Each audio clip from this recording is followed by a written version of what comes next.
Hola chicas, pues bienvenidas a esta charla Genealogías, Continuum Lesbiano y Diferencia Sexual por Jessica Gamboa, Jessica. Voy a leerles un poco sobre ella. Ella es hija de Cecilia y nieta de Zoila, feminista radical de la diferencia. Se dedica a la docencia en trabajo social, comparte actuancia política con Andrea Franulik y otras mujeres en feministas lúcidas desde el año 2014 a la fecha. Autodidacta en la música, desde donde hace la crítica y el análisis feminista a la realidad social, que es la cultura patriarcal y de la supremacía masculina. Su trabajo se expresa en el sello personal y político Insu Yeika. Muchas gracias, Yeika, por favor, adelante. Gracias, me gusta mucho esa presentación. Bueno, a todas las que están acá presentes, eh, que se apuntaron para la charla, gracias a ti, Kenia, por la invitación, y a las compañeras que están ahí, también a todas las que han hecho posible este espacio, que como te decía antes, es de mucha relevancia, sobre todo en nuestro presente, para las mujeres, para poner, ¿cierto?, a circular la genealogía de pensamiento de mujeres, eh, y darnos un sentido libre también para pensar nuestras existencias lesbianas y estar siempre en diálogo y compartir nuestras reflexiones. Así que, bueno, yo he titulado esta presentación Genealogías, Continuum Lesbiano y Diferencia Sexual. Para ello me he basado y me he inspirado en los escritos de las autoras que me, que me dan autoridad, que me hacen crecer, que yo les doy autoridad, que me autorizan para crecer, y que son de la genealogía del feminismo radical de la diferencia que yo he aprendido de la mano de mi amora y compañera Andrea Franulik. En especial voy a trabajar con la perspectiva de la diferencia y las genealogías de Lucy Irigaray, con la existencia lesbiana y el continuum lesbiano de Adrienne Rich, y toda la perspectiva histórica de genealogía de mujeres de María Milagros Rivera Garretas. Con estas autoras y otras que sin duda van a ir apareciendo en el transcurso de mi presentación, es que voy a intentar poner en diálogo estas ideas que para mí son muy relevantes, y por último, aterrizar y abrir también el diálogo, la conversación en torno a una idea que para mí ha sido fundamental desde que la escuché, y sobre todo ahora con las reflexiones que hemos tenido este último año con las últimas revistas de Duoda sobre la envidia de las mujeres. Y es una idea que viene trabajando Andrea sobre la existencia lesbiana y la diferencia sexual femenina. Entonces también estas lecturas las he podido ir hilando también desde mi propia experiencia. Quiero, bueno, partir con las genealogías femeninas y cómo Lucy Irigaray plantea en gran parte de sus obras, si no es que en todas, ¿cierto?, de forma muy contundente, develando cómo la civilización patriarcal o las sociedades falocráticas han instaurado y cimentado todo su dominio a partir de la cancelación de las genealogías femeninas, fundamentalmente la relación madre-hija. Esa relación primaria, erótica y sexuada en femenino, que ha sido desplazada, anulada, tergiversada y desvalorizada en esta cultura llena de dioses, padres, maestros, que niegan el origen que es ella. ¿Por qué? Porque el mundo nació de ella y de su relación con ella. En el origen siempre está ella, siempre está la madre antes. De esta manera ella, dice Irigaray, desaparece las genealogías y los rastros de ella en una cultura que se instaura desde una semejanza, de la mismidad, autoasignándose el logos, la palabra, conformando un entre nosotros, en que la verdad, esa verdad de ellos, que borra la diferencia sexual y sobre todo, ¿cierto?, se impone sobre la diferencia sexual femenina, esa verdad pasa de hombre a hombre y estará garantizada por su propia palabra, que es la lógica de la verdad occidental. Esta dominación y su reproducción se amparan en valores pretendidamente universales que colocan al hombre con su cuerpo sexuado en el centro, con la noción de individuo, sujeto, el que piensa y luego existe, propio del pensamiento androcéntrico. Sin embargo, postular un sujeto neutro es totalmente una falacia fundante, porque sabemos que la materialidad de los cuerpos existen y que no se nace en neutro. Por tanto, sabemos que la experiencia siempre es sexuada. En este sentido, y para que los mismos, es decir, los hombres, no entren en conflicto, nos dice Irigaray, en esta mismidad, en esta igualdad, han hecho necesario instalar una verticalidad y un poder que los gobierne y los regule a ellos. Por tanto, instauran una figura de un Dios Padre, una verdad, un maestro, un jefe, un líder, etcétera, etcétera. Así la verdad, como la hemos conocido y cómo se reproduce, sobre todo en los espacios académicos, el pensamiento con poder, esa verdad pasa de maestro a discípulo, pero también pasa del padre al hijo, es decir, de hombre a hombre, y ese es su modo genealógico, donde se apropian del origen, insisto, e insiste esta autora, que es ella, que es la dadora de vida y palabra, dirá la pensadora y filósofa Luisa Muraro. Y esta lógica se plasmará en todo orden del discurso que modela y sostiene a las disciplinas y saberes institucionalizados en los que hemos sido educadas, todas nosotras, aunque no estemos en la universidad. Pasamos por la escuela y ya entramos a ese saber institucionalizado, a ese saber masculino que desplaza la lengua materna. Y también somos socializadas en todo ese orden del discurso y del pensamiento que destaca una y otra vez las genealogías masculinas o los padres fundadores o los héroes de las guerras, de su necrofilia, de su miseria masculina.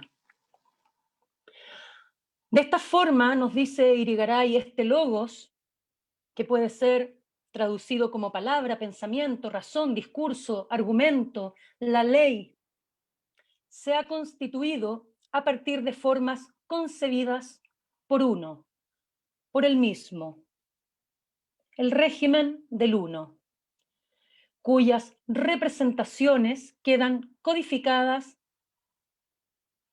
y son tan cerradas que quedan encriptadas.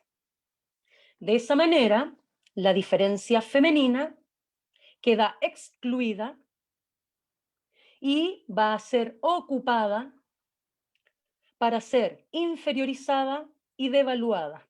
¿En relación a qué? A estos discursos que se basan además en un modelo de humanidad medido desde el cuerpo sexuado masculino. Es así como las genealogías femeninas, al ser canceladas, carecen de símbolos y representaciones positivas en la cultura, en esta cultura patriarcal, quedando subordinadas a las relaciones entre hombres. Por eso justamente el poder patriarcal reside en esta aniquilación simbólica de las genealogías femeninas, al instaurar sus sistemas genealógicos que provocan en nosotras un desorden tremendo. Para toda mujer que vive en este desorden social y simbólico, que es el mundo de los hombres, y para nosotras se ha expresado en una imposibilidad para poder nombrar el mundo en femenino, parafraseando una obra de la maravillosa María Milagros Rivera. Pero eso no quiere decir que no hemos podido nombrarlo o que no lo podamos hacer, ¿sí? Sin embargo, es importante saber este constructo, cómo se ha cimentado la civilización patriarcal, para comprender por qué ha sido una dificultad para nosotras, para nuestras madres, para nuestras abuelas, para nuestras antepasadas, y también en el presente para las mujeres jóvenes, las generaciones, las niñas que están por nacer, si seguimos cancelando y devaluando nuestras genealogías femeninas. Por eso es tan importante, ¿cierto?, reconocernos en una genealogía, en referentes femeninos, femeninos libres, libres de patriarcado, de codificaciones patriarcales sobre nuestras vidas, nuestras existencias, nuestras relaciones, nuestro cuerpo. Sobre todo en esta época moderna o posmoderna, como le quieran llamar, pero sigue anclada en esta, ¿cierto?, supuesta neutralidad, universalidad, que hoy la quieren disfrazar de igualdad, ¿cierto? Más aún, con esta suerte de proliferación de teorías que nuevamente vienen a renegar del cuerpo sexuado como fuente original de significados.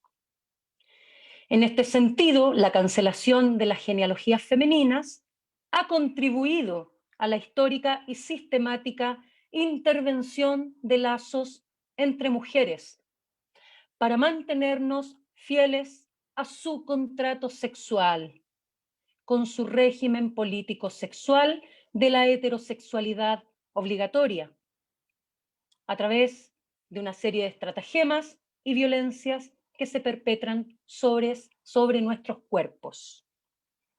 No obstante, la identificación con las mujeres como parte de un continuum lésbico o lesbiano ha sido y seguirá siendo parte de nuestro hilar genealógico, cuyas experiencias de amor, creación y convivencia libre entre mujeres han resistido y han dejado esas huellas de libertad para nosotras.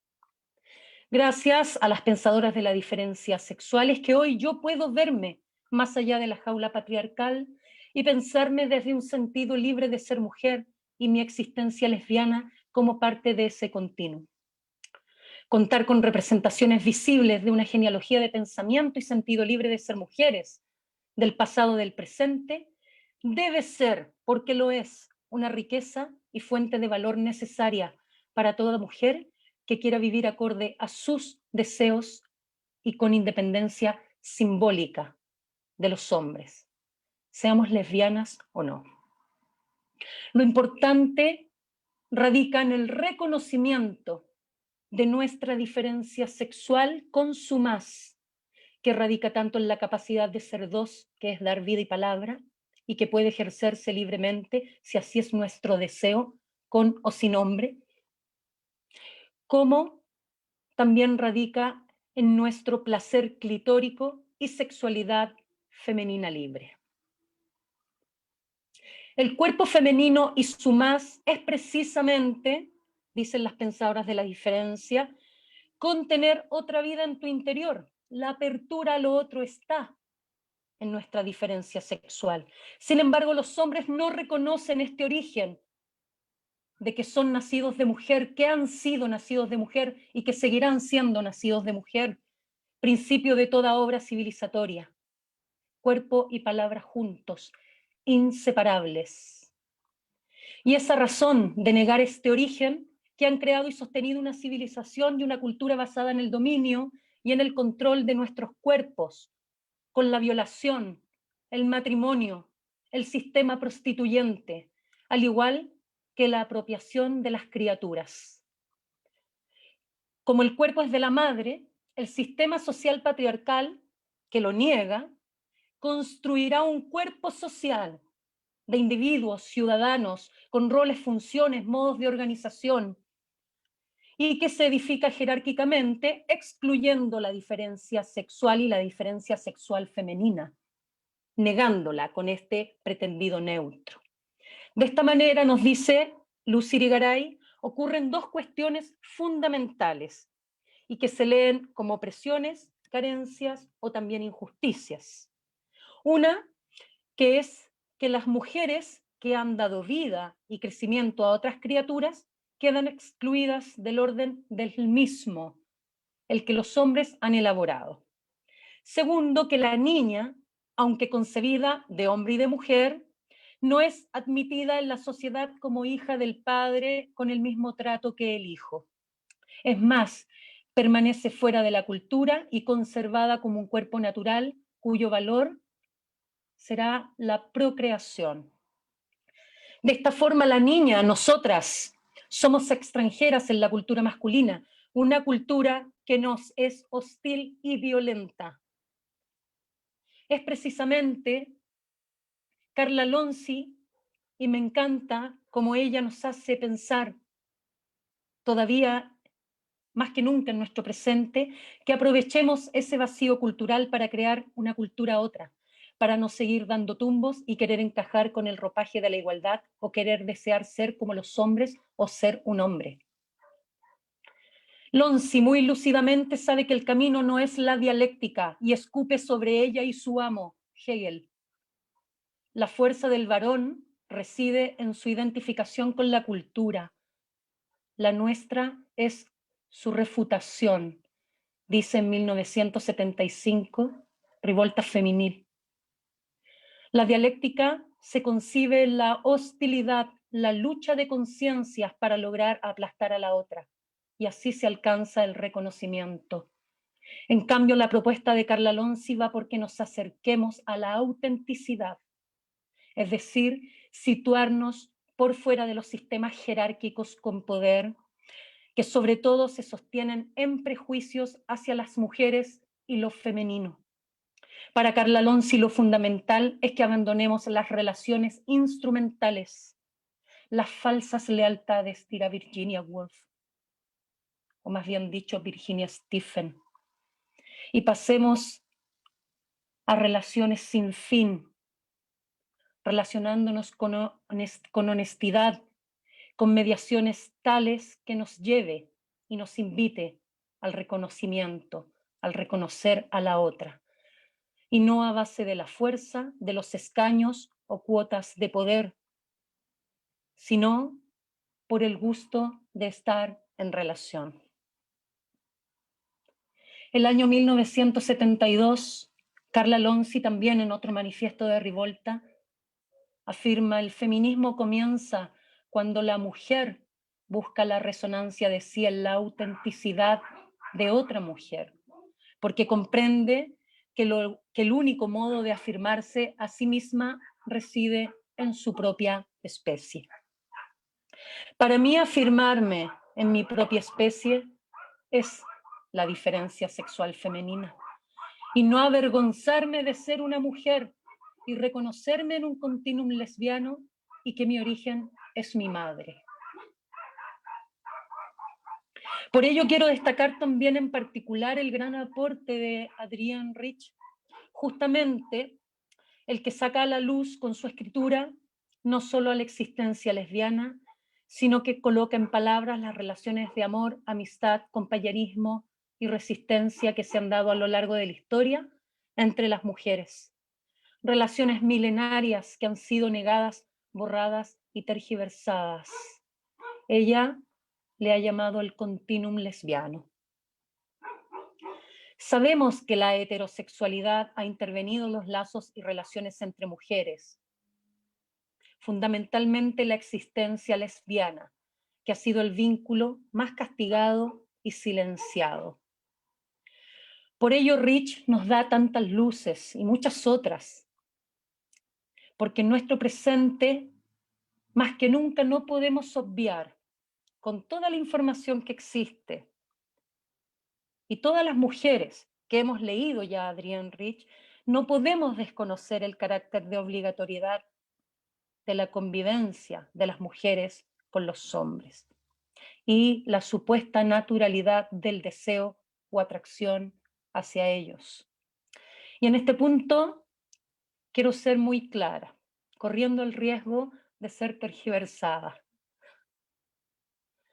señalando que esta imposición está sostenida en el contrato sexual que Carol Pateman desarrolla magistralmente como pacto masculino no pacífico para la distribución y acceso a nuestros cuerpos de mujeres. Análisis que Rich toma también con anterioridad, ¿cierto?, para decir que la existencia lesbiana y todas aquellas relaciones entre mujeres están en esta potencialidad de los lazos creativos, de solidaridad, de apoyo, acompañamiento emocional, psíquico y de supervivencia. María Milagros Rivera Garretas plantea que el siglo XIX fue un siglo de mucha libertad femenina en la vida, en la escritura y en las artes. Cuestión que la investigación patriarcal aplacó con etiquetas para que no fuera visible. En la historia, en los escritos, las fuentes, y pudiese ser un relato genealógico femenina y su sentido libre. Toda la deformación que ha hecho la literatura patriarcal con las escritoras, poetas y artistas, es como han sido socializadas en la academia, por ejemplo. Virginia Woolf, Emily Dickinson y muchas otras. Sin embargo, mujeres como ellas sexuaron la escritura y sexuando su escritura, hablando a partir de sí en femenino, por eso es tan importante las traducciones en femenino, apegadas a la obra y al cuerpo de sus escritoras. Es que también se puede sexuar la cultura que ha estado basada en el uno. De esta forma, dice Milagros Rivera, se transforma la política sexual. Política sexual que para la autora consiste en dos tipos de relaciones. Las relaciones de los sexos, que quiere decir la de cada ser humano, ser humana, con su cuerpo sexuado, el hecho de haber nacido hombre o mujer, porque, insisto, no se nace en neutro. Y, por otra parte, las relaciones entre los sexos, que son las relaciones que las mujeres y los hombres entablan entre sí. Ella dice de lo que más se ha preocupado la literatura, el patriarcado, los estudios, las investigaciones, es de la relación entre los sexos, para inferiorizar a las mujeres y hoy en día con esta pretendida, ¿cierto?, homologación de las mujeres a los hombres con estos idearios de la igualdad. Sin embargo, para las mujeres, en una política sexual que se ha basado en los valores masculinos y su sexualidad penetrativa, reproductivista, nos han dejado encasilladas en estereotipos de género, que es una duplicación de la realidad.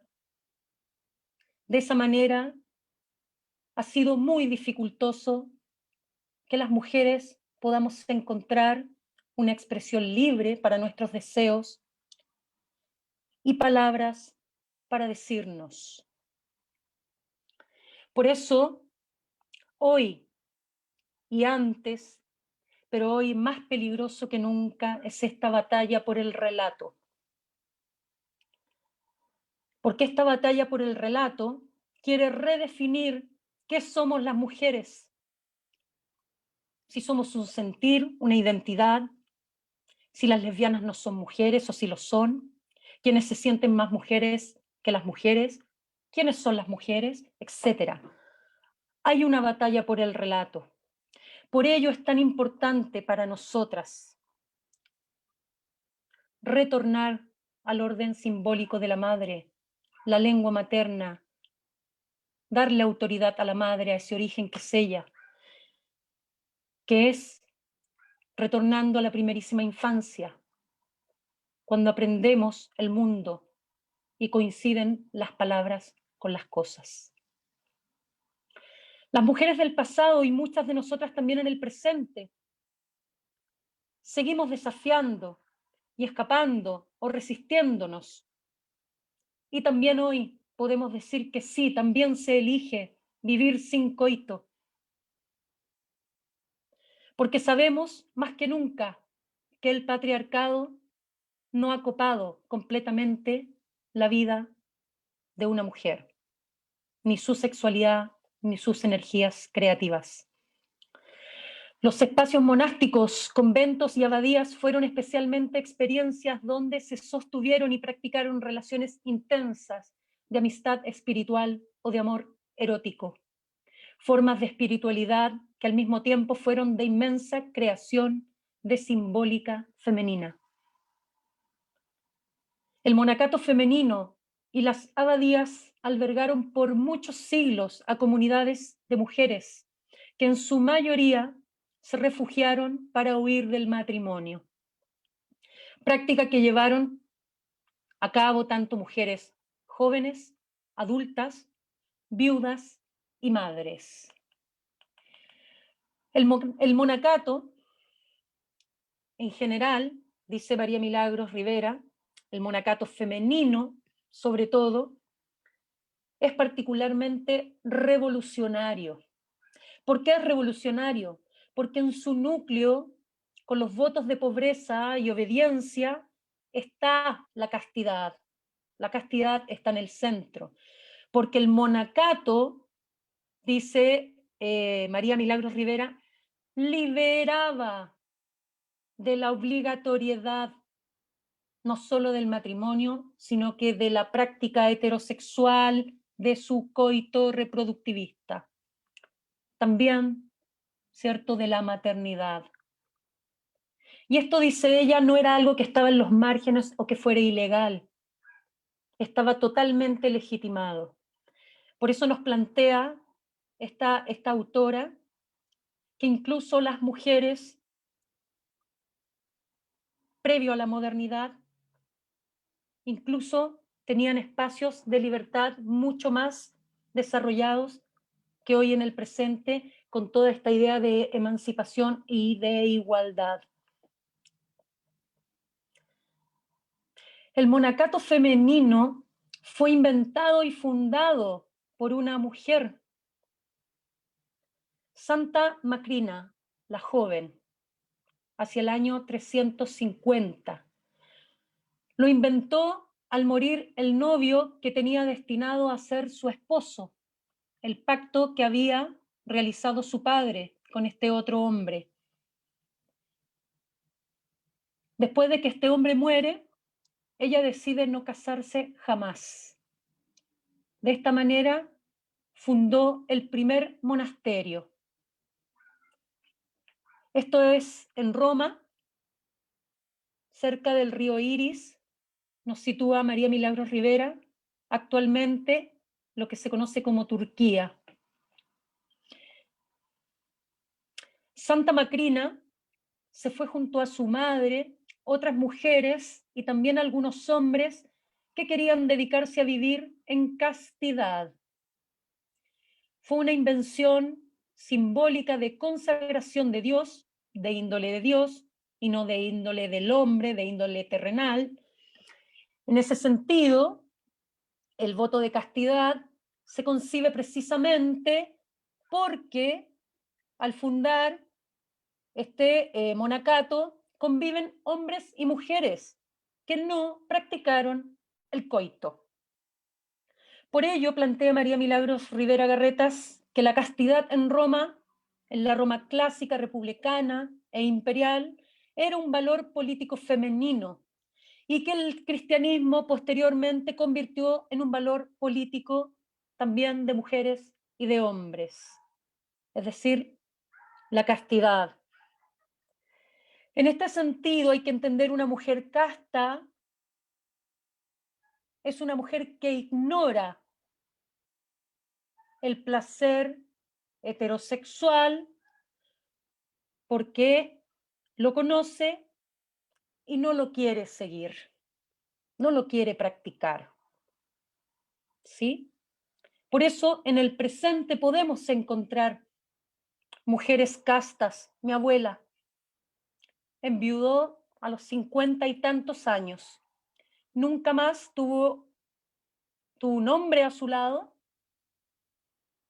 nunca más quiso estar al lado de un hombre, me imagino que fue ya suficiente para ella, después de 7 hijos, además.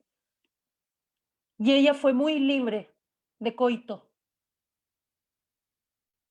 Se convirtió en una mujer casta.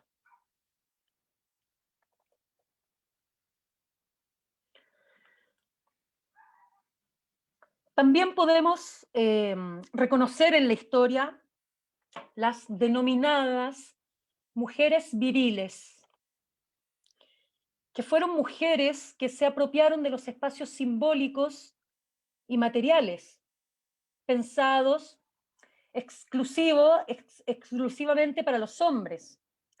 Por tanto, estas mujeres que eran viajeras, peregrinas, rompieron con la estructura de los roles asignados a las mujeres en su época. Por tanto, podemos decir que es una mujer lesbiana, más no, ¿cierto? Hombre. Una mujer que no se ajusta, ¿cierto?, a los mandatos de la heterosexualidad obligatoria, a los mandatos que la sociedad impone y por tanto rechaza el contrato sexual. También está experiencias de resistencia y rechazo a este contrato sexual con la deformación o la mutilación, principalmente la deformación del rostro. Se amputaban la nariz para evitar ser deseables por los hombres. También eran mujeres que rechazaban el matrimonio. Sin embargo, también se convirtió en un recurso dentro de los monacatos en contextos de invasión, de guerras, donde podían ser invadidas en estos espacios y por seguridad también se amputaban el rostro.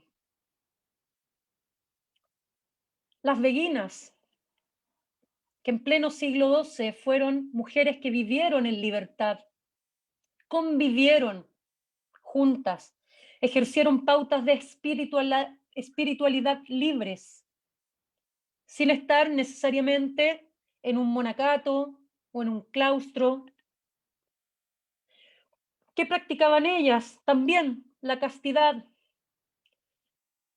Pero sin embargo fueron mujeres que ejercitaron la creatividad, el intelecto, crearon muchas obras, mucho arte, mucho pensamiento, estudio de la naturaleza, los tratados sobre el cuerpo femenino, la sanación del cuerpo femenino. Y este movimiento de las beguinas fue reconocido como un movimiento, ¿cierto?, de espiritualidad libre, que es previo a la Inquisición. Por eso muchas de estas mujeres fueron llevadas a la hoguera, fueron guillotinadas, fueron empaladas, fueron asfixiadas, fueron sometidas, ¿cierto?, a prácticas de torturas, metidas en una jaula y sumergidas en agua. O sea, tremendo, tremenda violencia, acusadas de hereje, de brujas. Y aquí hay que pensar que todos estos espacios que albergaban a las mujeres estaba más allá de la colocación social. Estos movimientos estaban conformados por mujeres de todas las colocaciones sociales. Muchas de ellas que formaron estos espacios eran mujeres de familias nobles o vinculadas también, ¿cierto?, a la realeza, que tenían los recursos para construir estos espacios, para poder albergar comunidades de mujeres. Todas con el mismo sentido: escapar al destino del matrimonio. Y se puede decir que sí, que abandonaron, si es que le queremos decir privilegios, ¿cierto? A vivir en una casa con comida y no tener que trabajar, pero estar sometida, ¿cierto?, al albedrío del padre o del hermano, o que transaran con ellas con otro hombre y fueran intercambiadas. Muchas de ellas huyeron de sus casas cuando no eran aceptadas de ir a los monasterios, ir a los monacatos, someterse a estas órdenes. Ellas se escapaban y se dedicaban al vagabundaje y también a la limosnería. Otra experiencia son las muradas. Mujeres que se recluían en una celda tapiada alrededor de su cuerpo y que luego eran ancladas en el muro de una ciudad. Vivían también de limosnas y se dedicaban a la contemplación. Las personas iban donde ella en búsqueda de consejos, consejos espirituales, por supuesto, y en donde muchas de ellas hay escritos sobre sus visiones o revelaciones místicas.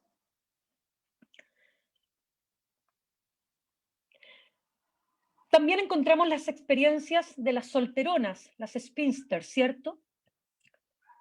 Solterona es un término que comúnmente lo hemos recibido como una herencia patriarcal, disociadora de la realidad, que se refiere a la mujer solterona, soltera, que ya ha pasado en edad y no ha contraído matrimonio, es decir, apela a un estado civil en las sociedades modernas contractuales que dice de la posición que tiene una mujer en relación con los hombres y su grado de relación también con ellos, ¿sí? Solterona también se le llama a la mujer que, si bien no contrae matrimonio, pero que no convive con uno, que aparentemente se quedan solas, que nadie las elige. Sin embargo, en esta mirada miserable y tergiversada del patriarcado, nunca se pone el centro en que ahí hay una fuente de libertad femenina, que es la elección de no querer estar en convivencia forzada y en relación con los hombres. Por tanto, una solterona es una mujer que no coloca en el centro a un hombre en su vida, en su sexualidad, para su placer. Mary Daly, teóloga feminista lesbiana radical de la diferencia, en su obra Ginecología, nos invita a ver el engaño que el primer plano de los padres nos han hecho, sobre todo con el uso de las palabras. Las invito a leerla. Por ejemplo, ella habla de la palabra solterona y que, cierto, es comúnmente usada para denigrar a las mujeres. Mi abuela se casó a los 27 años y le decían que se le iba a arrancar el tren o se le iba a pasar el tren y se iba a quedar solterona, ¿sí? A muchas. Mi madre fue soltera, nunca contrajo matrimonio, pero sí tuvo hijos, ¿sí? Pero gran parte de su vida, o el resto de su vida, fue casta.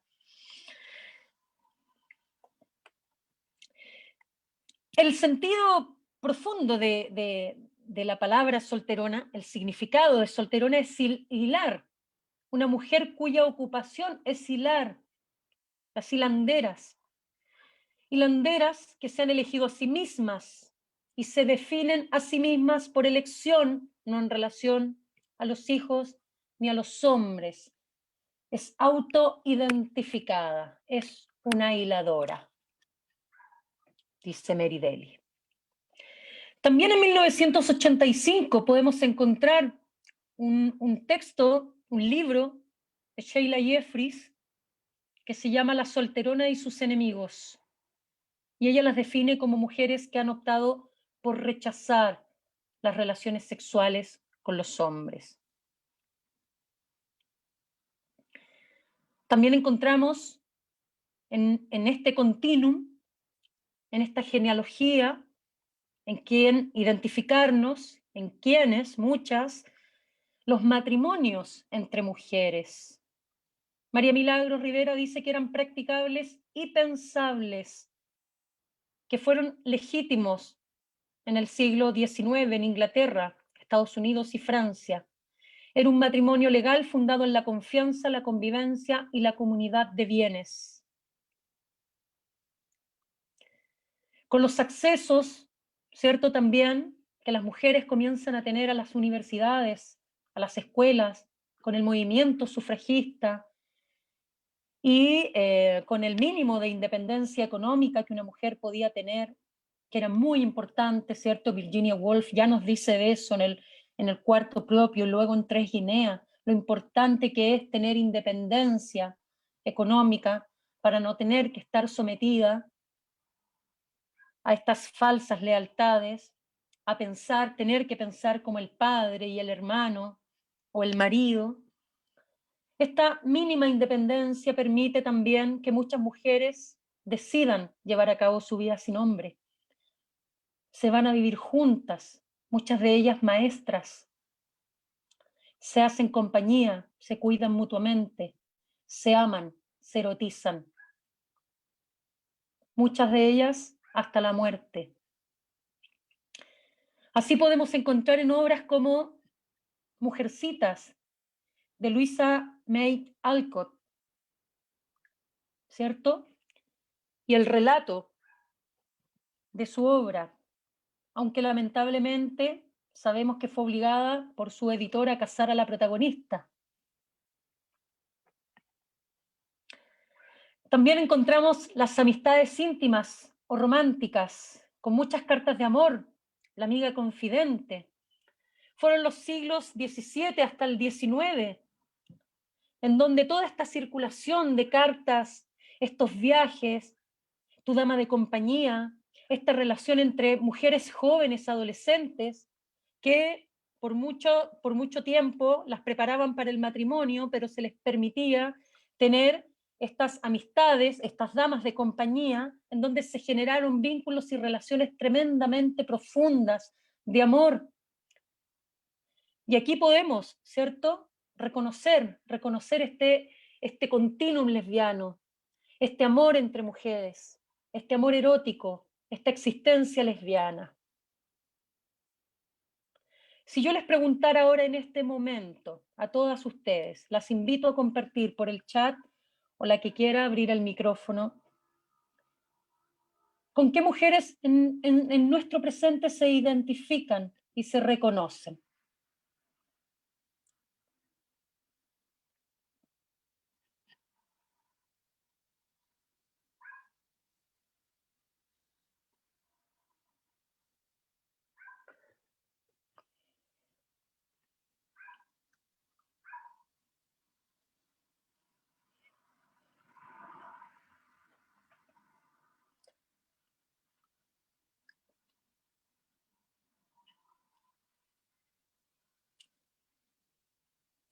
Diana dice, en mi madre y en mi abuela primeramente.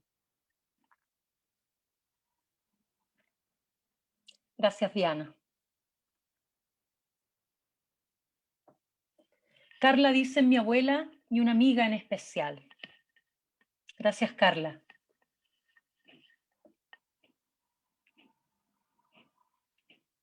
Susana dice, en mi madre, en mis amigas y amoras. Teresa dice, en mi madre.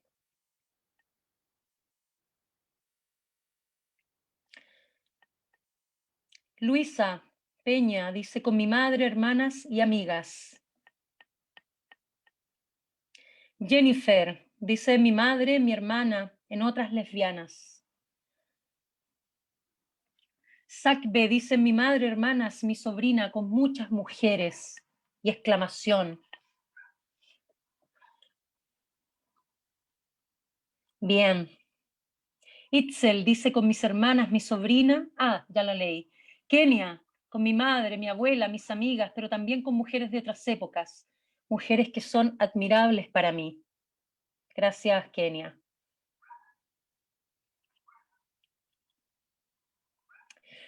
Recuperar nuestra genealogía para nuestro sentido libre de ser mujeres en el presente es crucial. Sobre todo si hoy la existencia lesbiana quiere ser encasillada en una identidad sexual o en una orientación sexual. La existencia lesbiana o mujeres que aman a otras mujeres han sido y seguimos siendo las mujeres que nos negamos vivir bajo el alero del sistema de supremacía masculina y su contrato sexual, condición sine qua non para mantenernos fieles y condescendientes al placer sexual masculino, que es su coito reproductivista. Por ello hay muchos prejuicios que van a estar presentes para profundizar nuestros conflictos con nuestra experiencia sexuada. Y ese no es más que un reflejo del desorden patriarcal en el que vivimos. Pues el riesgo está también en que podemos quedarnos en una definición de lesbianas ancladas solo en el rechazo hacia la sexualidad de y con los hombres. Por eso es muy importante, y creo que seguir la idea de Carla Lonzi, es que una mujer que se reconoce a sí misma la fuente de placer, mujer clitórica, sabe que ahí está la libertad, lesbiana o no.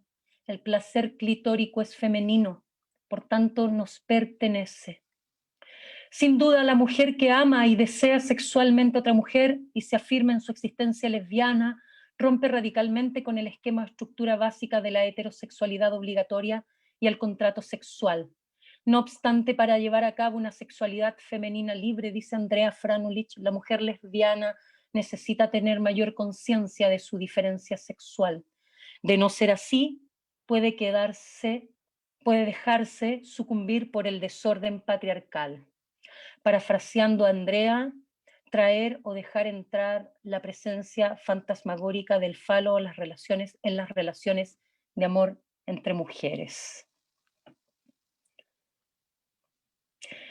Así la relación de cada sexo y entre los sexos, la relación de cada mujer consigo y con el otro, que es hombre, si es que tiene una relación sexual y afectiva con ellos, tendrá que revisarlo, mirarse a sí misma. Lonzi dijo que una mujer no debe pagar tan alto precio para estar con ese hombre. Ella lo vivió en carne propia. Y hoy, gracias al pensamiento de la diferencia sexual, podemos nombrarla como independencia simbólica, libertad femenina o sentido libre de ser mujeres. Hoy en mi presente como mujer lesbiana de 40 años, sin dudarlo me leo en la historia de las mujeres, que es la historia, como dice María Milagros Rivera Garretas, de quien he aprendido a nombrar el mundo en femenino y en lengua materna, leyéndola y también oyéndola. Todo su trabajo sobre historia y libertad femenina, también a muchas otras. Y no es una historia en paralelo, tampoco compensatoria como el desorden patriarcal quiere hacerlo con estas mujeres excepcionales. En estas relaciones, en este continuum genealógico, puedo reconocerme desde mi diferencia sexual, en mi genealogía materna, con mi bisabuela Dorila, con mi abuela Zoila, con mi madre Cecilia, con mi tía Ana y Zoila, con mi hermana Araceli y Connie, con mi prima Daniela, un hilar genealógico femenino. En escritoras, artistas, músicas, en mi profesora Sonia, en mis amigas, en mi amora Andrea, que conforman parte de este continuum lesbiano, para reconocernos en la experiencia singular de cada una y poder identificarnos con las mujeres. Tener conciencia de nuestra propia genealogía facilita el entendimiento de la política de las mujeres, resimbolizando lo que hemos conocido como cultura y sociedad para darle sentido a nuestra existencia como mujeres en el mundo. El sentido libre de una mujer no se puede cuantificar o medir con la vara de la libertad o emancipación masculina, que no ha sido otra cosa que sostenerse en la negación de nuestra diferencia sexual, reduciéndola a una diferencia política. Soy una mujer que ha tomado conciencia de su diferencia sexual femenina y me niego a pasar la vida vertiendo mis energías creativas en una acción política que se disputa con y por el poder. He aprendido a sentir y a conectarme con mis verdaderos deseos, encontrando dicha y felicidad en las relaciones con otras mujeres. Quiero volver a Irigaray para comentar algunas ideas prácticas para dar presencia simbólica y también material a las genealogías femeninas. Ella nos dice cómo salir del engranaje del orden patriarcal falocrático, cómo dar a las hijas la posibilidad de un espíritu y un alma. Eso puede realizarse gracias a la existencia de relaciones concretas, simbólicas, entre madres e hijas. Esto ella ya lo está escribiendo en los años 80. Ella dice, coloquemos hermosas imágenes no publicitarias de la pareja madre-hija en todas las casas, también en los lugares públicos. Tengamos representaciones propias de madres e hijas, abuelas, con nuestras fotografías, con retratos, autorretratos, de modo que las hijas posean una figuración valoradora de su genealogía, condición indispensable para constituir la identificación entre las mujeres. La madre mujer que se dirija a su hija mujer y le hable de ella misma e invite a su hija a hacerlo, que evoque a su genealogía, en especial que la madre le hable de su propia relación con su madre, que le hable a su hija de las mujeres que tienen una dimensión pública también en la actualidad y de aquellas que la tuvieron en la historia o en la mitología, y que pida a su hija que le hable de sus amigas, que use el plural femenino con las hijas, que en los intercambios verbales cree frases en los que el yo mujer hable al tú mujer, especialmente de ella misma o de una tercera mujer. Es decir, que la diferencia sexual femenina se haga cuerpo y lenguaje. Utilizar formas gramaticales del femenino que habla de cosas que les sean propias, que las representen. Hoy las hijas, nosotras que somos más conscientes de aquello, podemos también trabajar esto con nuestras propias madres y educarnos entre nosotras. Yo así he podido ir reconstruyendo mi propia genealogía, como ya dije, reconociendo a mi abuela Zoila, a mi madre Cecilia, que fue la mujer que me dio la vida y la palabra.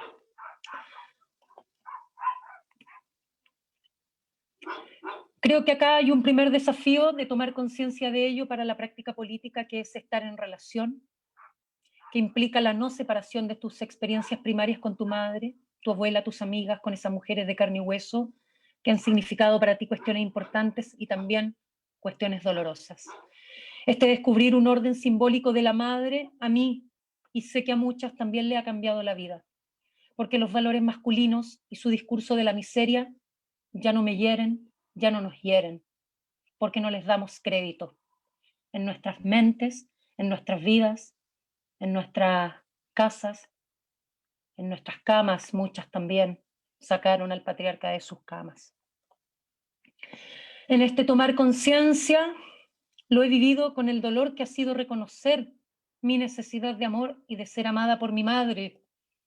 Y es a la vez un gesto de sanación, porque saber a la madre es saber amarse a sí misma. Y en muchas ocasiones descubrimos que no éramos capaces de vernos, porque tampoco estábamos viendo y reconociendo a nuestra primera relación de la vida con una mujer, el cuerpo a cuerpo con la madre. De ahí, dirán las pensadoras de la diferencia, la envidia, ese mal sagrado y sus furias.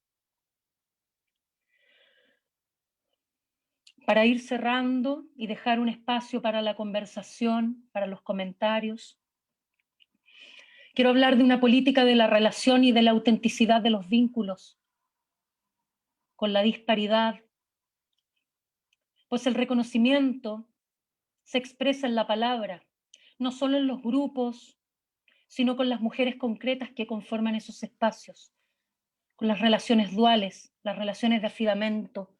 El reconocimiento debe ser verbal, pero también acompañado de prácticas que sean reconocibles. Uno de los conceptos para mí más valiosos ha sido el de autoridad, de augere, de hacer crecer, de aumentar, poner en movimiento una cualidad. Cuando la autoridad no está presente o circulando, significa que no hay reconocimiento, autenticidad en las relaciones entre mujeres.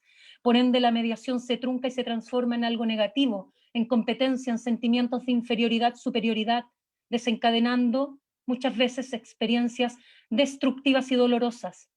De esto ha tratado la revista número 58 de Duoda y nos da varias miradas para reconocernos envidiosas y envidiadas. Este ir creciendo de Augere ha sido posible por el hecho de identificarme con las mujeres, de estar en relación y aprender a reconocer a mi madre, a mi relación dual y de amor lesbiano con Andrea Franulich, en disparidad, con mis semejantas de feministas lúcidas, en especial con Anita Quintana, también con las relaciones políticas que he ido entablando con Doménica Mara, con Monse, en quien he encontrado autoridad y he recibido autoridad. Y estamos por el gusto de estar en relación. Por eso la autenticidad y con ella el reconocimiento de darle valor a las mujeres con las que tienes relación. La autenticidad nunca puede ser repetir las verdades aprendidas desde la cultura. La autenticidad tiene que ver con la búsqueda de sí en relación y con mediaciones femeninas. Para llegar hasta acá he necesitado hacer un gesto hacia mí de honestidad y de autenticidad, de sabernos cuándo y cómo hemos estado llevando a cabo nuestras mediaciones. Si estamos en la dialéctica de lucha, en la envidia, a quién he envidiado, por qué la he envidiado y qué implica la negación de la disparidad. Me he alejado de un análisis basado en el poder o en las jerarquías, sobre todo entre las mujeres, que sí lo viví, pues no nos ha conducido y no nos va a conducir a salidas positivas. Para mí ha resultado vital hacer circular con mis semejantas y con las mujeres en las que te logras fiar, que das y recibes autoridad. De este modo vamos desaprendiendo las concepciones de intercambio masculinos o del régimen del uno, que como ya sabemos son competitivas porque están mediadas por el poder, por el saber y por las falsas dicotomías del pensamiento androcéntrico que nos generan desorden y, como decía Carla Lonzi, inadecuación. Me he dejado guiar también por las palabras que me han dado sentido de las autoras a que les doy autoridad, porque me autorizan, porque se logran sentir, como dice María Milagros Rivera Garretas, porque te transforman. Es el trabajo de las palabras, porque ellas siguen haciendo su trabajo en ti y van circulando para dar cabida a otra forma de relación e intercambios. Encontrar nuestro sentido libre de ser mujeres, reconocernos justamente en esta diferencia, nuestra verdadera fuente de significados, dejando de lado el juicio que los hombres y sus codificaciones han hecho de nuestras vidas. Ya lo hizo Christine de Pizan en el siglo XIV. Dice que no nos fiemos del juicio ajeno, fiémonos también en ella. Dejemos de lado esas codificaciones y entreguémonos a la relación en disparidad con nuestras amigas semejantes políticas y amoras. ¿Por qué? Porque dentro del feminismo muchas veces la tendencia es a la horizontalidad en la práctica política, la uniformidad, la igualdad, prohibiendo, juzgando la disparidad. Esta dinámica también se puede reproducir en las relaciones de amor lesbiano, tendencia a la fusión, sin dejar a la vista la disparidad.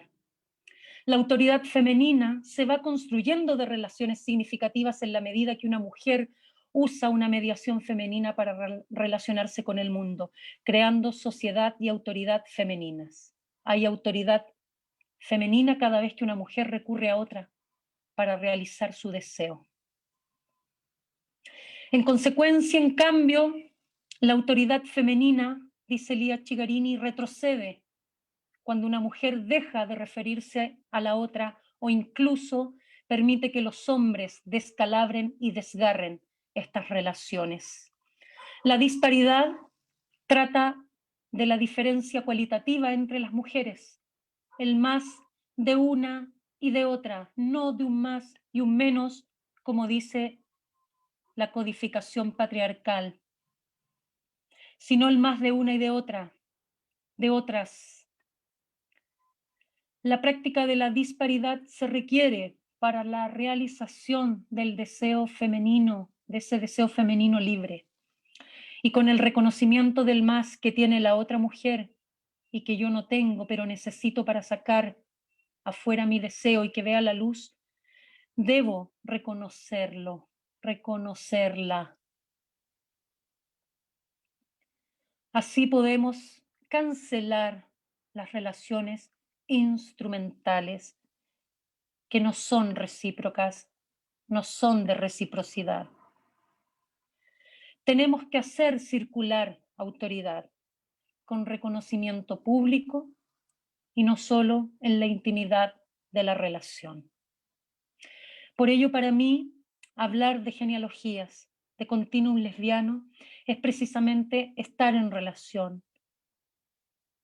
relaciones sin fin con otras mujeres, por el gusto de estar en relación, autorizándonos mutuamente, reconociéndome en una genealogía materna y femenina, con mi madre, con mi abuela, con mis hermanas, con mis amigas, con las autoras que nos autorizan, con mi amora, con quien todas compartimos el hecho concreto y grandioso de ser nacidas de mujer, con nuestra diferencia sexual femenina, con su capacidad creadora y de ser clitóricas libres.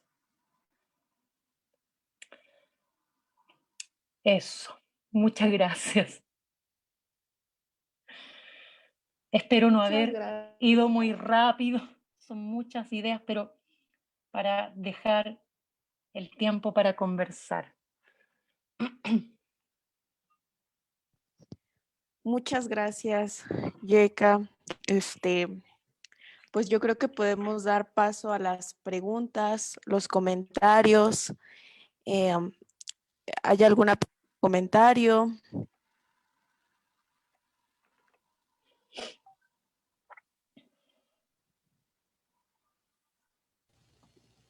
Diana, me parece.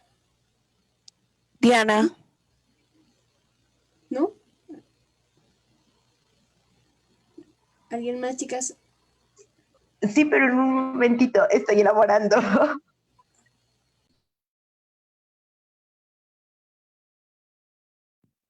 Domenica. Sí, bueno. Hola, Yeka. Y me sentí, bueno, muy contenta de tu mención en tu presentación. También quiero rescatar mucho lo que tú acabas de decir al final, de que genealogía es también estar en relación, no solamente son esas mujeres que nos anteceden, que leemos o que fueron nuestra abuela o nuestra madre, sino las mujeres del presente con las que establecemos relaciones significativas. Y bueno, yo reconozco esa relación contigo, con Andrea, con Diana también, Marita, Monse, y acá en Chillán, en lo más cercano geográficamente, bueno, Katy, y este año Marisol, que fue muy importante, fue muy bonito encontrarla. Y además de eso, bueno, te quería comentar que esta cuestión de deslegitimar nuestra existencia como mujeres si no estamos en relación con un hombre, que es tan propio de la concepción heterosexual del mundo, se cuela fantásticamente en el feminismo, en mucho feminismo de corte ideológico, y pensaba cuando tú hablabas de la castidad, la virginidad también que mencionó Ana en los comentarios, como elementos que en realidad no han sido opresores necesariamente para las mujeres, pero los discursos del feminismo hegemónico, ideológico, están fuertemente estigmatizadas, ¿no es cierto?, como formas de reprimirse, formas de represión. y han sido atacadas a través sobre todo de la idea de la liberación sexual, que sabemos que fue muy importante para desarmar en gran parte los análisis que estaba planteando el feminismo radical en los años 80 en la cultura gringa.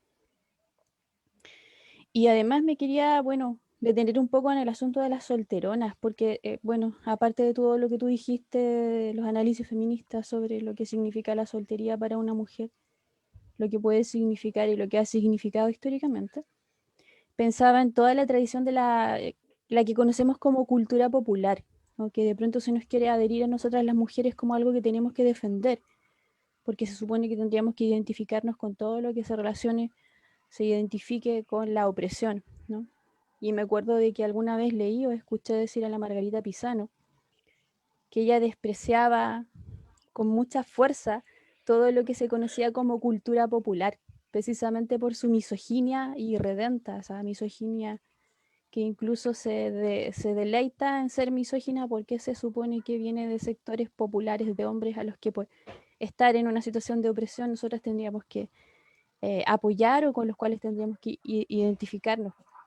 Y bueno, pienso en todo eso de que te va a dejar el tren, que se suele decir, y en toda la tradición cultural, en las canciones populares que resaltan como el gran fracaso de la vida de una mujer el no estar con un tipo, ¿ya? Y también me acordaba del último incidente que tuvimos del show business del feminismo respecto a la muerte de este señor innombrable, ¿no? Futbolista, que volvió a reanimar estas discusiones en torno a que si una mujer se mantiene como mujer, identificándose con las mujeres y no con la cultura de los hombres, sea esta popular o no, pues bueno, es una privilegiada, una blanca y también una insensible que no empatiza con los pobres tipos. Em, Así que creo que por ahí hay una guía importante para nosotras, que mantenernos en la diferencia sexual siempre, sabiendo que somos mujeres.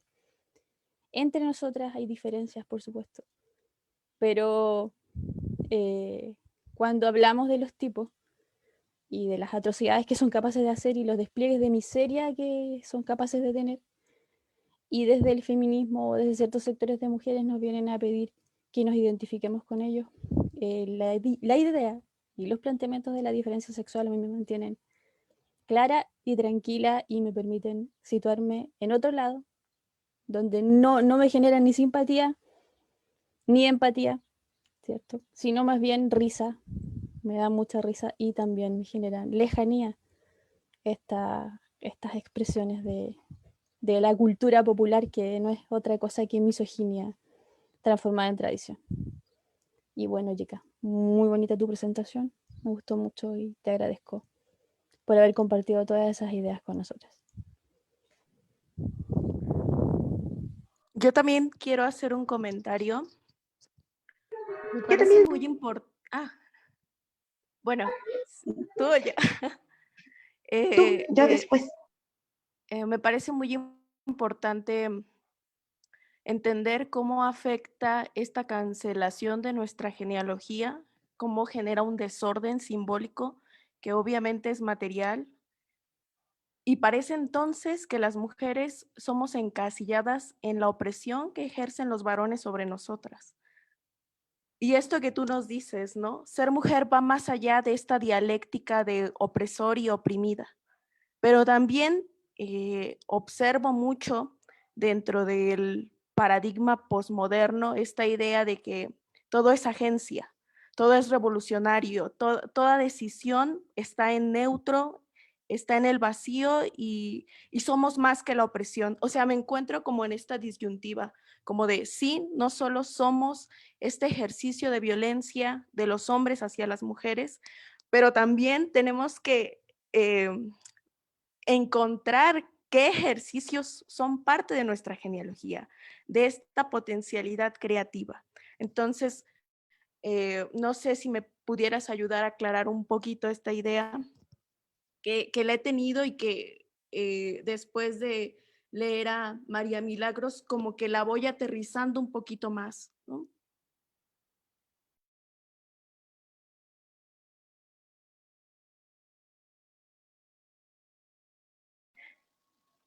Eh, ¿Sabes qué? No capté bien la pregunta. ¿Me podrías decir Sí, bien? ¿cómo distinguir? O sea, no, las mujeres no somos solo la opresión, pero también cómo distinguir nuestras elecciones, cuáles elecciones podemos hacer que forman parte de esta genealogía, porque si bien no todo lo es, o sea, elegir la prostitución no es una elección de esta genealogía libre femenina, pero entonces el patriarcado tergiversa todo y entonces ahora constantemente estamos viendo estos discursos dentro del feminismo, ¿no? Lo que pareciera ser un ejercicio de libertad, de creatividad entre mujeres, lo transforman y se va en contra de nosotras, pues. Y va un poco por ahí la pregunta, ¿no? ¿Cómo entender esto, ¿no? ¿Cómo entender que sí es un ejercicio libre, que forma parte de nuestra genealogía, de estar en relación con otras mujeres? Y cómo no caer en esta trampa, pues. Bueno, yo creo que no es simple hacerlo, quizás para algunas mujeres, porque está muy ideologizada o no quiere soltar la ideología, ¿ya? Creo que una de las dificultades más importantes es eso, es como, no es solo que las mujeres tenemos esta colonización, ¿cierto?, física y psíquica, sino que también como la ideología masculina, que tiene que ver con cómo entendemos la política, también es una forma de colonización muy fuerte y que no nos permite, y todo va muy interrelacionado, porque es la política de los hombres, es darle crédito a los hombres y por tanto no te estás viendo a ti. Y, y en ese sentido, bueno, yo creo que es difícil para una mujer cuando no quiere abandonar, ¿cierto? La ideología masculina. Yo creo que es así de simple. Creo que cuando una mujer toma conciencia de sí, quiere vivir libremente, acorde a sus deseos y sus necesidades, se tiene que pensar a sí misma, y eso es algo que toda mujer lo puede reconocer muy fácilmente. Ahora, de ahí dar el paso y hacer el gesto de afirmarte en ti y en otra, yo creo que ahí está la dificultad, porque no creo, ¿sí? Hasta la mujer aparentemente más empoderada, ocupo esa palabra por lo mismo, ¿cierto? Que cree que goza de toda esta libertad y que vive a lo mejor en la convivencia libre y qué sé yo, y se compra eso que tú dices, la trampa, qué sé yo, también sabe, o sea, nunca una mujer no sabe que vive situaciones de inadecuación. Pero creo que alcanzar o dar ese paso puede ser más difícil cuando no quieres tú abandonar eso, ¿sí? No creo que no sepas. Yo creo que la dificultad está en que no te identificas con las mujeres, es decir, no te convencen las mujeres porque estás tremendamente colonizada y la ideología es parte también de esa colonización y crees que por ahí va el cambio y estás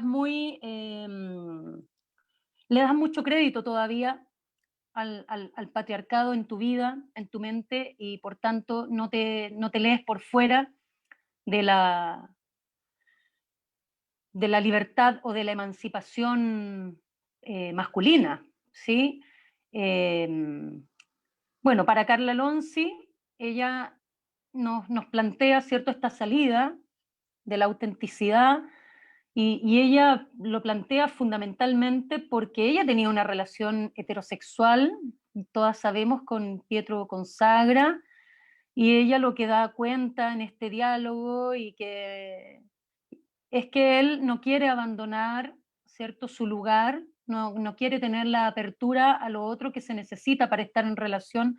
Por eso creo que las mujeres que siguen empeñadas en estar en relaciones con hombres sin tener independencia simbólica, tienen la tarea muy difícil, porque la apertura a lo otro para los hombres es algo que es inconcebible, ¿sí? Entonces, creo que es muy difícil, y Carla Lonzi lo plantea así, su quiebre con su pareja da cuenta de eso, que él no está dispuesto, él siempre pone sus necesidades como prioridad, él es el artista, él necesita silencio, él necesita armonía, y ella estaba ahí, pero quería estar en relación, no en una situación de subordinación. Y yo creo que, como dice María Milagros, la vaginalidad es voluntaria, ¿cierto? Siguiendo la idea de Carla Lonzi. Lo que es voluntaria es la vaginalidad, es decir, querer seguir siendo colonizada y asumir una sumisión que no te va. Entonces creo que está difícil, pero es o no es. Yo creo que no se puede a medias. Y yo creo que para eso no es necesario, y aquí mi amiga más lesbianista se puede molestar, porque por eso digo, así es, una mujer que toma conciencia de su diferencia sexual puede ser libre, aunque no quiera practicar o que no quiera estar en relación con en relación lesbiana, ¿sí? También una mujer se le hace la pista mucho más difícil. Creo que la ruptura es muy radical cuando tú amas a otra mujer y tus lazos y tus prioridades son siempre las mujeres. Ahora yo conozco, y mis semejantes también de lúcidas, a una mujer que yo le doy mucha autoridad, no es lesbiana, pero ella, su vida y sus relaciones prioritarias son con mujeres, y ella le da autoridad a las mujeres, y si no practicáis el coito, bueno, está también, ¿me explico? Entonces eso es importante, porque también dentro de estas lecturas como muy ideológicas también dentro del lesbianismo, se crea como una especie de fuerza, camisa de fuerza, y que se lee también como una tensión, una cosa de imposición, y ahí vienen todos los prejuicios y las acusaciones de que las lesbianas son violentas y se quieren imponer sobre las heterosexuales, qué sé yo. Yo creo que cada mujer, la búsqueda de cada mujer es consigo misma, ¿sí? Y la libertad te la puedes dar tú misma. Entonces, y radica en eso, en que tú te afirmes a ti como con tu diferencia sexual. Yo creo que ahí está la clave, ¿sí? No sé si respondí a tu pregunta, no tengo la respuesta, pero es lo que a mí, cómo me va a mí, como yo también lo entiendo, ¿sí? Eso, Kenia, no sé si alguna otra chiquilla quiere comentar. Diana. Sí. Pues bueno, ay, primero, Yeka, es un placer escucharte, es un placer estar aquí. Muchas gracias a las personas del CETREG que abren este espacio. Fue muy bella tu ponencia, todas tus palabras son muy potentes y, y bueno, escucharte en este espacio, creo que hay muchas mujeres a las que yo admiro, a las que reconozco como autoridad y a las que sus palabras y sus ideas dan dirección a mi vida y a mis propias ideas. Entonces es muy, muy grato para mí estar aquí y poder hablar contigo y con todas y escucharlas también a todas. Bueno, voy hacia que, a ver, ordenar mis ideas. Creo que escucharte a ti y escuchar a Andrea, escuchar a las pensadoras de la diferencia, me ha dotado de un nuevo lenguaje que me permite hablar de mi experiencia, que me permite entender hacia dónde voy con esto que es el feminismo. No entendiendo el feminismo como en el centro del asunto, sino mi vida y mi retorno hacia mí misma como el centro del asunto, que eso sería, creo, la conciencia de mi diferencia sexual. Entre ese nuevo lenguaje, quisiera ahondar, o si es posible que ahondaras, en el reconocer la disparidad con las otras. yo alguna vez pensé es que las mujeres no podemos pertenecer a estas nuevas ideologías que nos ubican como una diversidad, porque las mujeres no somos diversidad, las mujeres somos todas diversas, somos muy variadas, venimos de muchos lugares diferentes y sin embargo somos semejantes y somos capaces de reconocernos en las otras. Esto a veces me parecía que tenía relación o que tenía que ver con la horizontalidad o con tratarnos de organizar desde una horizontalidad donde nos reconocemos más bien iguales y no semejantes. Entonces, ahora que te escucho hablar del reconocimiento de la disparidad y de qué implica no reconocerla, siento que has abierto un foco de hacia dónde pensar. Me gustó mucho esto que dijiste de que la disparidad se requiere o para la realización del deseo del femenino libre. ¿Cómo, me puedo hacer una idea de cómo es esto, pero vaya, ¿cómo vives tú esto? ¿Cómo lo encarnas y cómo es que esta disparidad, imagino, da una forma de relación, una forma de convivencia y a la vez crea afidamiento y crea autoridad? Que si podrías ahondar un poco en ello. Ya, gracias a ti también, Diana.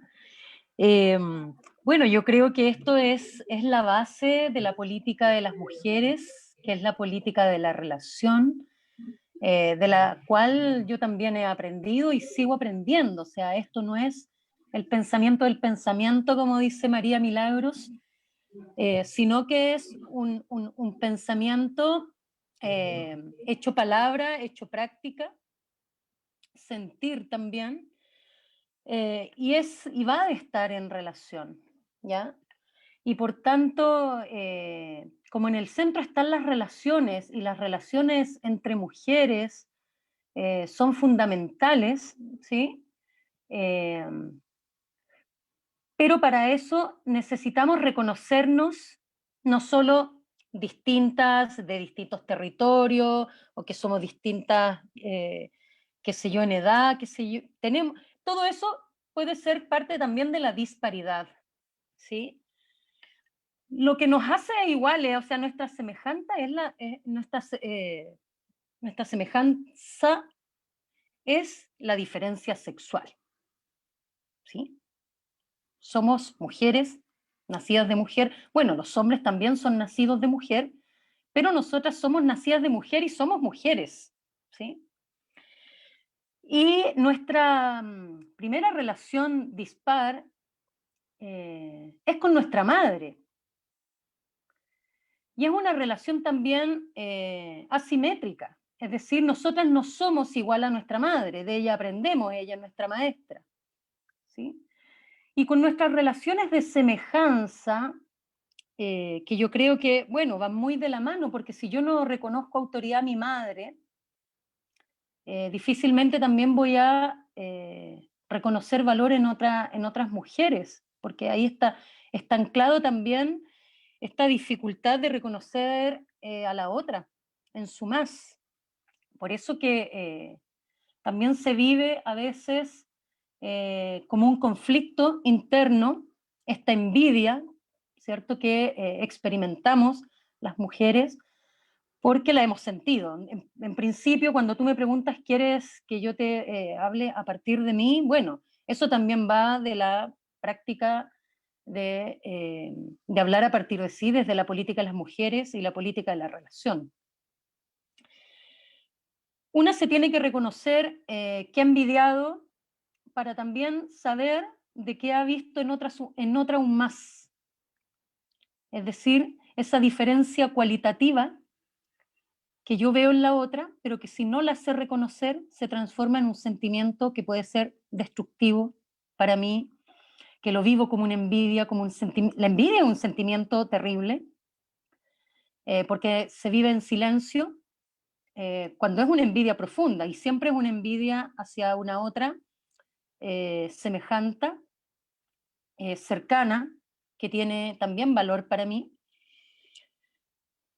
Y si yo no reconozco ese más Es decir, reconocer, dar autoridad es reconocer ese más, esa diferencia cualitativa que tiene otra y que yo la quiero para mí, ¿sí? Pero para yo quererla para mí no la puedo destruir, sino que la salida es que yo reconozca a esa otra mujer y te diga, Diana, ¿sabes qué? A mí me gusta esto de ti, lo reconozco, lo valoro, y si lo reconozco es porque yo lo necesito y lo deseo. Al yo hacer ese gesto, te estoy dando autoridad y puedo sacar a la luz mi propio deseo que requiere de ese más tuyo. Y eso no es algo, ¿cierto?, que no se pueda llevar a cabo, o sea, que no es algo que es inalcanzable, es muy de la práctica cotidiana. Yo puedo reconocer el más de mi estudianta que necesita, que se fía en mí, porque también está basado, son relaciones basadas en la confianza. Si yo, si mi alumna me da autoridad, si mi estudianta me da autoridad para que yo, ¿cierto?, apoye su proceso creativo, bueno, ahí hay una relación en donde ella me está dando autoridad porque reconoce mi más, ¿sí? Lo que pasa es que eso en la academia se establece de manera jerárquica, ¿sí? Ahí está lo que dice Irigaray, el maestro, el discípulo, la verdad, está mediado por ese sentido. Y como las mujeres, nosotras, hemos sido educadas en eso también, y hemos reconocido y hemos aprendido a hablar y a mediarnos entre jerarquías.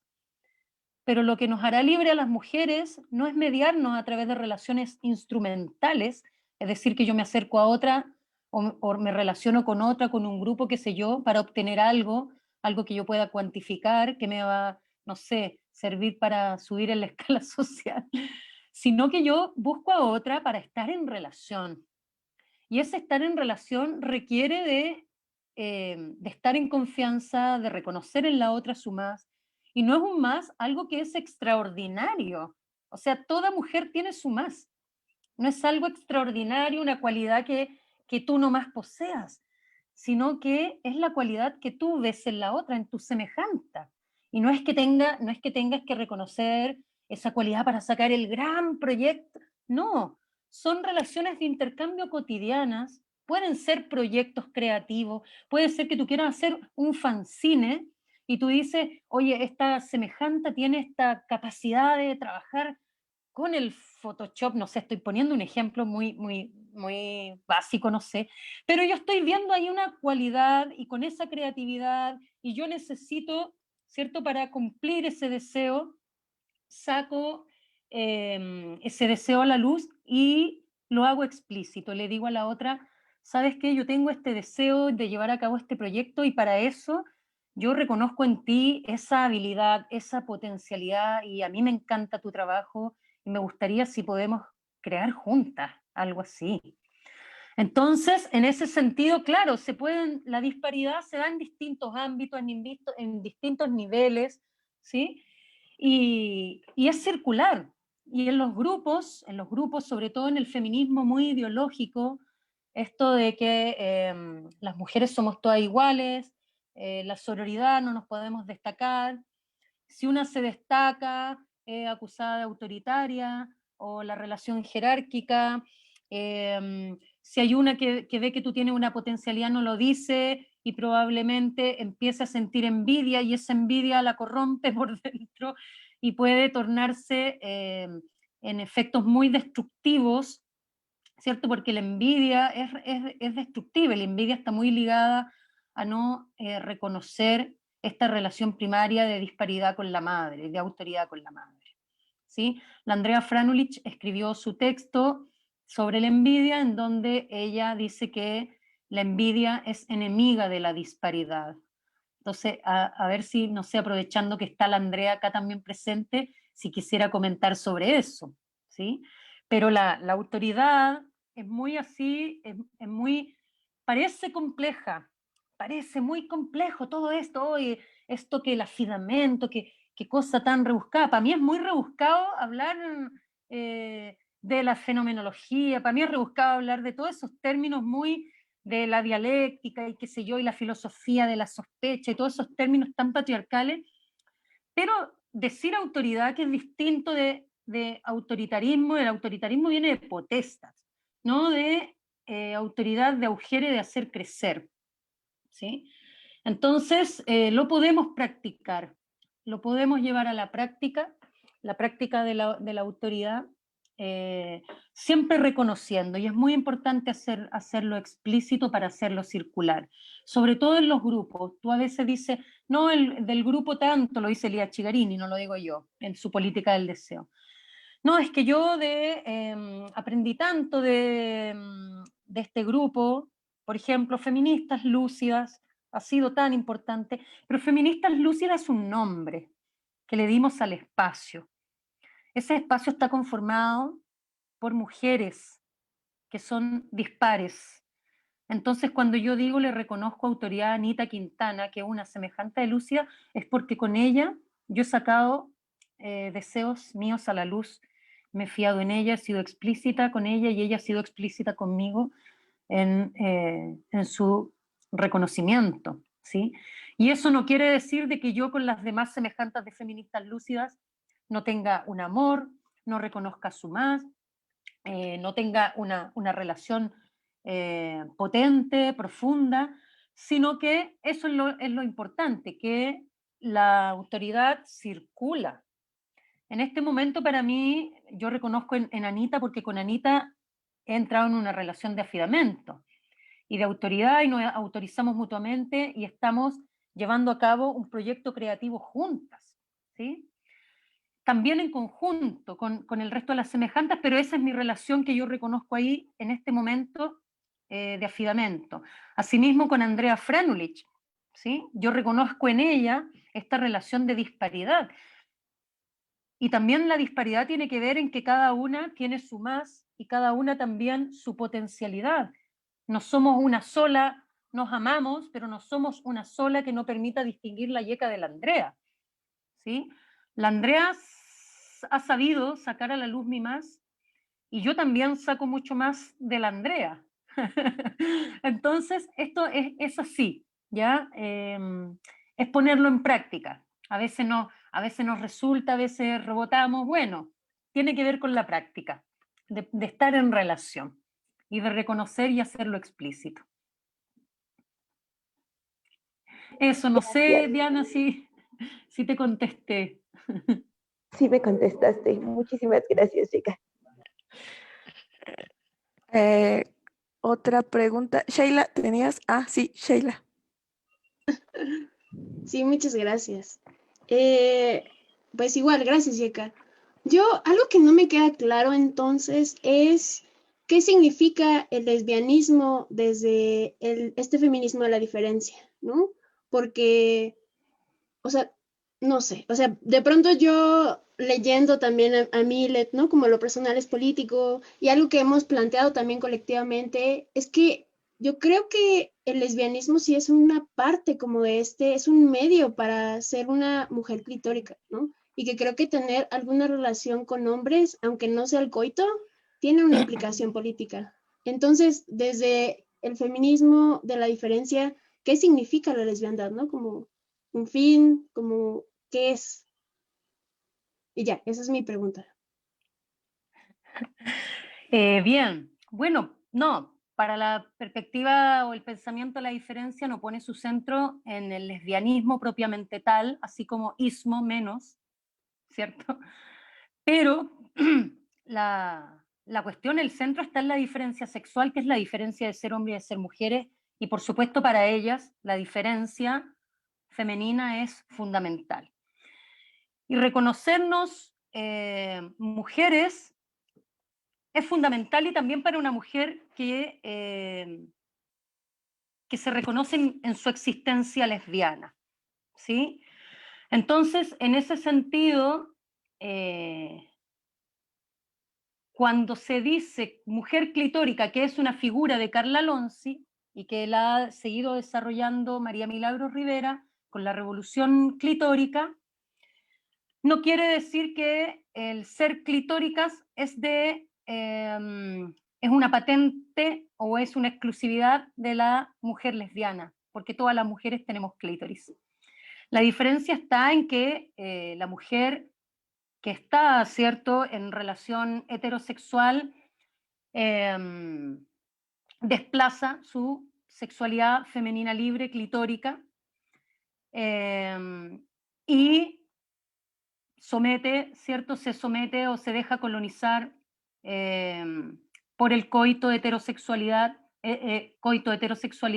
en donde la vagina es el centro, ¿sí? Olvida su placer clitórico, lo cancela.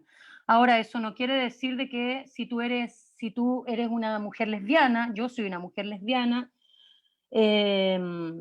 también por mucho tiempo no tenía ni una conciencia, ¿sí?, de mi diferencia sexual, y ahí podemos ver cómo también la existencia lesbiana reproduce muchas prácticas, no necesariamente el coito, bueno, también en términos simbólicos, si estamos usando un dildo, he visto cinturones con dildo, mujeres haciendo el acto reproductivo del coito. Claro, eso tiene que ver mucho con la colonización, ¿cierto? Y la no independencia simbólica de la institución de la heterosexualidad. Es decir, en ese sentido, la diferencia sexual nos da a todas las mujeres un sentido libre de ser mujeres. Que la mujer, yo no voy a entrar en decirle a la mujer que reniega de su ser clitórica, que está en relación con un hombre, a lesbiana, todas esas cosas, no voy a promover una campaña porque creo que cada mujer tiene que buscar sus pautas de decibilidad, su sentido libre de ser mujer, y si esa mujer quiere seguir anclada al falo, ¿sí?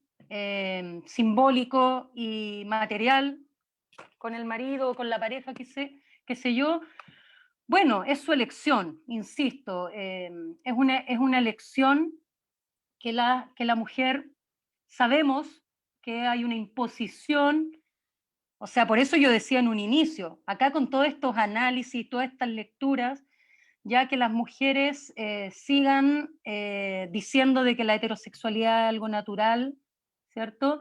Que el deseo es natural por los hombres. Bueno, ahí verá cada mujer su colonización y su lealtad al patriarca y al falo, ¿sí? Ahora, esto de la presencia fantasmagórica del falo en las relaciones lesbianas también. Por eso es muy importante tener conciencia de nuestra diferencia sexual, ¿sí? Porque la existencia lesbiana no se basa solo en el acto sexual o ¿cierto?, en la genitalidad. Por ello que el ser clitóricas es una apertura, ¿cierto?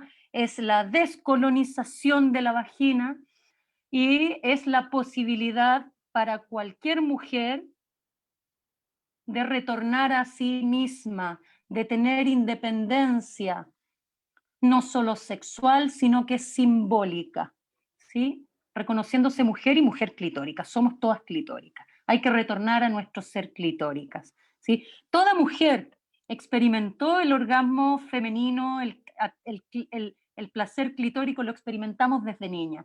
Eso se fue colonizando, cancelando, y hay toda una institucionalidad, un aparataje, ¿cierto?, que va haciendo su trabajo, y bueno, ahí también cómo nosotras vamos acomodándonos.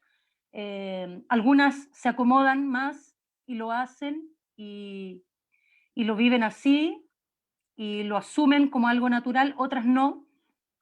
La misma Adrienne Rich se sale, ¿cierto?, de la heterosexualidad siendo una mujer adulta, la Margarita Pisano también, y tenemos mujeres lesbianas que en la edad adulta, al descubrir esto, toman conciencia de su ser clitóricas y de su existencia lesbiana, y se atreven y dan esta apertura, ¿cierto?, a estar en relación con otras mujeres y a identificarse con las mujeres. Porque podemos estar en relación lesbiana, pero no identificarnos con las mujeres. Y eso también es muy importante dialogarlo, ¿sí? A mí me queda mucho más claro eso, sobre todo cuando he tenido una entrevista con dos mujeres que detransicionaron. por ejemplo, ¿sí? De cómo ellas hoy transicionaron y saben y se reconocen, ¿cierto? Y están haciendo un trabajo para reconocerse como lesbianas y reconocerse como mujeres. Y eso es fundamental. Entonces, creo que por ahí va Sheila. Gracias. Y bueno, y lo otro que tú dijiste de lo personal es político. Claro, desde el feminismo radical lo personal es político y a mí me ha dado a pensar mucho, sobre todo cuando he leído el trabajo de las palabras y esta política de las mujeres que va de la política de la relación. También es como vemos de que lo personal es político. Claro, es fundamental ver cómo todas las estructuras, la política sexual masculina, todo se ha metido en nuestros espacios personales, esos que se han llamado privados, qué sé yo. Pero aquí también es darle una vuelta a esto y pensar de cómo las mujeres, ¿cierto? Que hacemos una política de las mujeres que ha sido por fuera también de las codificaciones patriarcales, hacemos hoy para llevar lo personal a lo político impactando de otra manera, lo político. Nosotras lo podemos hacer, lo estamos haciendo, ¿sí? Sexuando el conocimiento, no siguiendo, ¿cierto?, en el neutro, sexuando nuestras relaciones, identificándonos con las mujeres, cambiamos la política sexual, es decir, cómo también desde lo personal impactamos lo político y no dejarnos, ¿cierto?, seguir absorbiendo por todo lo que viene desde afuera. Y creo que lo estamos haciendo. Esa es la política de las mujeres. Lo que pasa es que, como dicen la María Milagros, va despacito, la política de las mujeres va despacito, no hace mucho ruido, no es de masa, pero está haciendo cambios muy importantes. Porque una vez que una mujer toma conciencia, ¿sí? No hay vuelta atrás.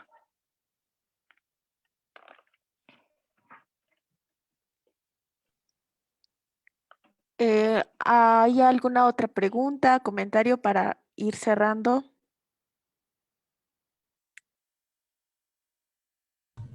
Alma. Hola, hola, buenas tardes a todas. Sheika, ya se me perdió en la pantalla, pero bueno, yo solo quiero ser breve, quería saludarte. Gracias por la ponencia, estuvo increíble. Hace algunos meses que pues vengo siguiendo lo que hacen, ¿no? Los podcasts, las leo en redes o sigo lo que hacen y pues la verdad es que sí me ha dado muchísima lucidez. He encontrado muchas cosas, muchas respuestas a preguntas que me hacía desde hace muchísimo tiempo.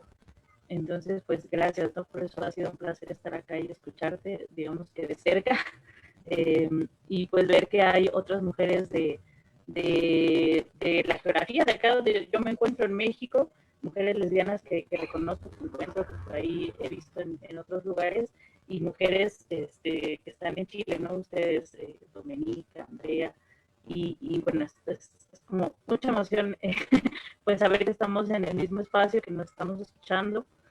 Yo creo que me hubiera tardado muchísimo en llegar a ustedes, en ser parte de esto, pero bueno, es placentero realmente estar acá y reconozco autoridad en ustedes, en todo lo que he aprendido de ustedes, feministas lúcidas, de la diferencia sexual radicales. Muchas gracias por ello, de verdad, gracias, y gracias al CETREC por abrir estos espacios para mujeres lesbianas, porque escucharnos y más sobre genealogías y continuum lesbiano, bueno, es realmente un placer histórico. Muchas gracias.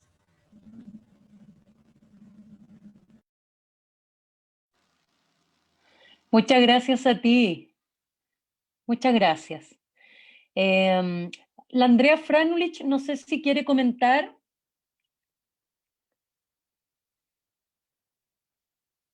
Para que también saludes.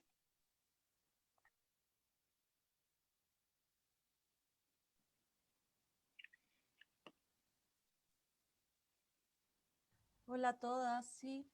no les doy la cara porque bueno, tengo problemas con la conexión, pero al menos la voz. Me gustó mucho lo que dijo Alma, gracias por reconocer el trabajo de feministas lúcidas y de las otras semejantes políticas que están aquí, que también trabajamos todas juntas.